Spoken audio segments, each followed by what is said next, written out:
চলুন শায়েখের একটু এলেমের দৌড় আমরা দেখি। শায়েখ লিখছেন রাসূলুল্লাহ সাল্লাল্লাহু আলাইহি ওয়াসাল্লামের সালাত বনাম প্রচলিত সালাত, এই বইটা লিখছেন কে? শেখ আব্দুর রাজ্জাক বিন ইউসুফ। চলুন একটা মাসলা নিয়ে তারা কিন্তু গন্ডগোল সৃষ্টি করে, এটা হলো বিতিরের 1 রাকাত না 3 রাকাত।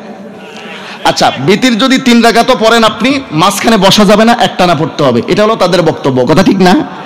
শায়েখ এই মাসলাটি উল্লেখ করেছেন তার এই বইটিতে উল্লেখ করেছেন ভিতর 3 রাকাত পড়লে একটানা পড়তে হবে।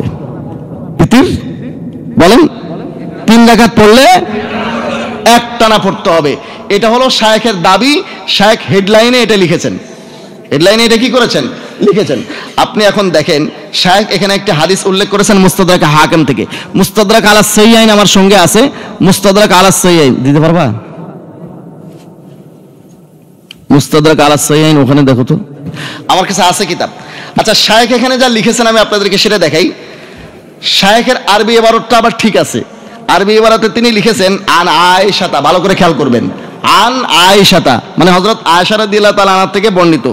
ক্বালাত, তিনি বলেন কানা রাসূলুল্লাহ সাল্লাল্লাহু আলাইহি ওয়াসাল্লাম ইউতিরু বিসালাতিন, আল্লাহ রাসূল 3 রাকাত বিতর পড়তেন।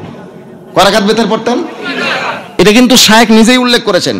এরপরে লিখতেছেন লা ইউসাল্লিমু ইল্লা ফি আখিরিহিন্না। লা ইউসাল্লিমু মানে বলেন, লা ইউসাল্লিমু মানে সালাম ফিরাইতেন না, লা ইউসাল্লিমু মানে সালাম ফিরাইতেন না, ইল্লা ফি আখিরিহিন্না শেষ রাকাত ছাড়া, শেষ রাকাত ছাড়া আল্লাহ রাসূল মাঝখানে সালাম ফিরাইতেন না। তাহলে আল্লাহ রাসূল বিতির পড়তেন কয় রাকাত?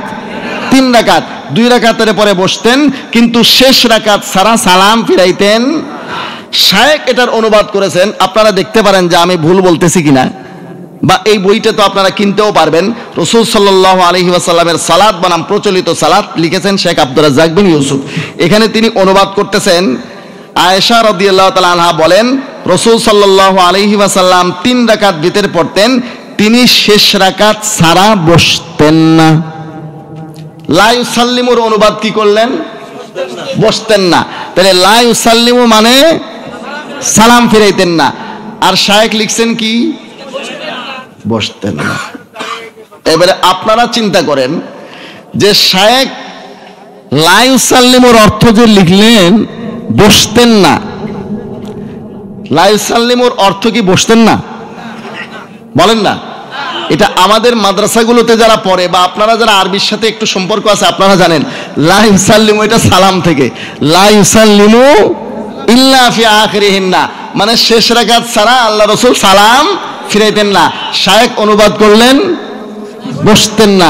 এবারে আপনারাই বলুন হাদিসের অনুবাদটা কি উনি ঠিক করছেন?